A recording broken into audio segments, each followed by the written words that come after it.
Il était une fois une mère porc et ses 3 porcelets. 3 frères ont la même taille. Ronds, roses, avec les mêmes queues drôles.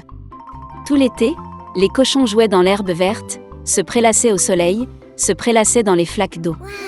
Mais l'automne est arrivé. Un jour, ma mère a dit qu'il était temps pour eux de penser à l'hiver. Elle leur a demandé de construire une grande maison. Le jeune frère a dit que l'hiver était encore loin. Le frère du milieu a dit qu'il construirait sa propre maison en cas de besoin. Et le frère aîné a décidé de construire la maison lui-même. Les frères cadets et intermédiaires n'ont fait que jouer à leur jeu. Il faisait de plus en plus froid chaque jour. Le jeune frère a décidé de construire une maison en paille. Le frère du milieu pensait qu'il ferait très froid dans la maison au toit de chaume en hiver. Il a décidé de construire une maison à partir de brindilles et de brindilles. Le soir, leur logement était prêt.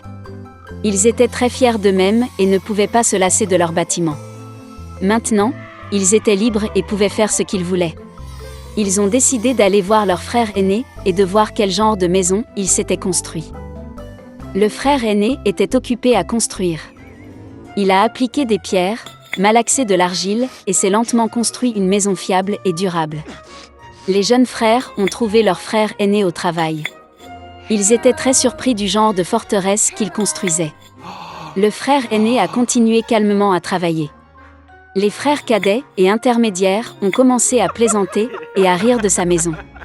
Ils étaient tellement amusés que leurs cris résonnaient loin à travers la pelouse. Le frère aîné a demandé à se taire, car le loup pouvait les entendre. Les frères cadets et intermédiaires étaient encore plus amusés. Ils ont décidé que le frère aîné n'était qu'un lâche. Et les 2 braves frères sont allés se promener. En chemin, ils ont chanté et dansé, et quand ils sont entrés dans la forêt, ils ont fait un tel bruit qu'ils ont réveillé le loup qui dormait sous le pin. Le loup mécontent et affamé se rendit à l'endroit d'où provenaient les hurlements de 2 cochons stupides. Les frères marchaient joyeusement et parlaient de la facilité avec laquelle ils traiteraient le loup. Et soudain, ils ont vu un vrai loup vivant. Il se tenait derrière un grand arbre. Il avait des yeux très mauvais et une énorme bouche à pleines dents. Les frères étaient si effrayés que leurs queues minces tremblaient finement, finement. Le loup se prépara à sauter, il fit claquer ses dents et cligna de l'œil droit. Les porcs reprirent soudain leurs esprits, hurlant à travers la forêt, se précipitèrent pour s'enfuir. Soulevant des nuages de poussière, ils se précipitèrent chacun dans sa propre maison. Le jeune frère a couru vers sa hutte au toit de chaume et a claqué la porte devant le loup. Le loup grogna et demanda d'ouvrir la porte. Le jeune frère, par peur, ne put prononcer un mot. Puis le loup a commencé à souffler. Le toit léger s'est instantanément envolé de la hutte au toit de chaume. Le loup prit une profonde inspiration et souffla une seconde fois, et la maison en chaume vola dans toutes les directions. Le loup était ravi, claqua des dents et se jeta sur son jeune frère. Mais le cochon esquiva habilement et courut. Il a couru à la maison du frère du milieu. Les frères réussirent à s'enfermer et se regardèrent avec consternation. Le loup s'est fâché et a commencé à souffler. La maison est légèrement de travers. Le loup a soufflé une seconde, puis une 3e, puis une 4e fois. Mais la maison était toujours debout. Le loup prit une profonde inspiration et souffla pour la 5e fois. La maison a tremblé et s'est effondrée. Une seule porte resta quelque temps au milieu des ruines. Dans l'horreur, les porcelets se sont précipités vers la maison de leur frère aîné. Le loup a couru après eux. Il était sûr que cette fois les porcs ne le fuiraient pas. Les porcelets se sont rapidement précipités devant le grand pommier sans même le heurter. Et le loup n'a pas eu le temps de se retourner et a heurté le pommier, qui le recouvrait de pommes. Une pomme dure le frappa entre les yeux. Une grosse bosse sauta sur le front du loup.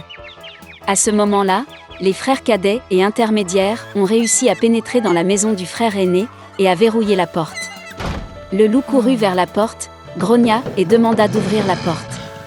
Les jeunes frères avaient très peur et ne pouvaient rien dire en retour. Et le frère aîné savait que lui et ses frères n'avaient rien à craindre dans une maison en pierre solide. Puis le loup a aspiré plus d'air et a soufflé dès qu'il a pu. Mais peu importe combien il a soufflé, pas une seule pierre n'a bougé. Et puis il a levé les yeux et a remarqué une grande et large cheminée sur le toit. Il monta prudemment sur le toit et commença à descendre le tuyau. Les cochons ont entendu un bruissement.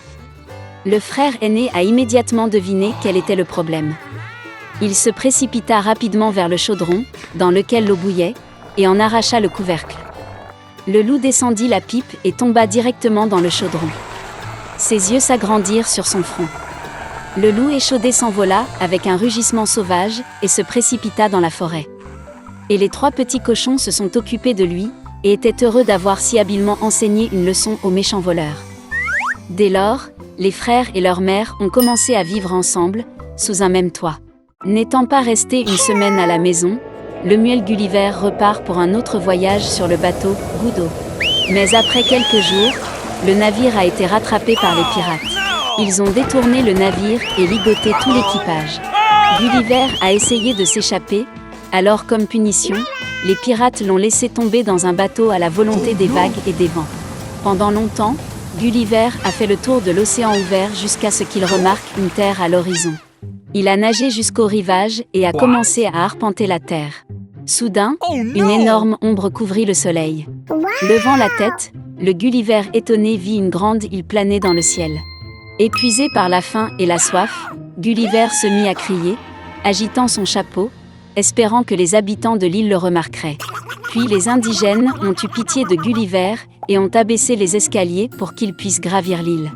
Lorsque Gulliver monta les escaliers, il trouva une foule de locaux très étranges devant lui. Leur tête était inclinée vers la droite ou vers la gauche, avec un œil vers l'intérieur et l'autre vers le haut. Et à chaque personne noble, il y avait un serviteur qui tapotait le propriétaire sur les lèvres ou les oreilles, le distrayant de ses pensées. Gulliver a reçu un accueil chaleureux. Il a été nourri dans le palais et a même fait le tour de l'île. Ainsi, Gulliver s'est rendu compte que la terre plane dans le ciel à cause d'un énorme aimant, et à la base il y a un diamant géant. Mais la vie dans le royaume volant était ennuyeuse, alors Gulliver revint bientôt sur terre. Sous ses yeux se trouvait un pays dévasté où les habitants, vêtus de haillons, mouraient de faim. En fait, ces personnes ont tout fait dans leur vie à l'inverse. Ils ont construit une maison à partir du toit. Ils ont essayé d'obtenir les rayons du soleil des concombres. Et les artistes mélangeaient aveuglément la peinture pour les peintures. Les scientifiques locaux n'ont pas compris pourquoi les mots sont nécessaires dans une langue. Après tout, à tous ceux qui ont commencé à se disputer, ils ont simplement coupé les cerveaux et les ont échangés. La surprise de Gulliver ne connaissait pas de limite et il se hâta de quitter l'île. Se rendant dans les terres voisines, Gulliver se retrouva dans le royaume des ténèbres et de la tristesse. Tremblant de peur, il continua son voyage. Soudain, un fantôme est apparu dans les ténèbres. Effrayé, Gulliver essaya de se cacher, mais l'esprit le remarqua. Il fit signe aux voyageurs d'un geste et Gulliver n'eut d'autre choix que de suivre le fantôme. Très vite, ils atteignirent un grand château et Gulliver fut invité à une réception avec le roi. En traversant le château, Gulliver a vu des centaines de fantômes qui préparaient le dîner, nettoyaient et gardaient les chambres. Il s'est avéré que ce pays est gouverné par un puissant sorcier qui peut ressusciter les morts. Et tous les morts vivants le servent. Le sorcier a reçu Gulliver avec les honneurs. Et pour recevoir un invité aussi rare, il a commencé à faire revivre tous ceux que Gulliver a demandé. C'étaient de grands guerriers, des sages et même des peuples primitifs. Mais fatigué d'errer, Gulliver remercia le sorcier et quitta bientôt le royaume des ténèbres. Il se rend au port le plus proche, où il espère monter à bord d'un navire à destination de l'Angleterre. En se promenant dans le port, Gulliver a immédiatement attiré l'attention.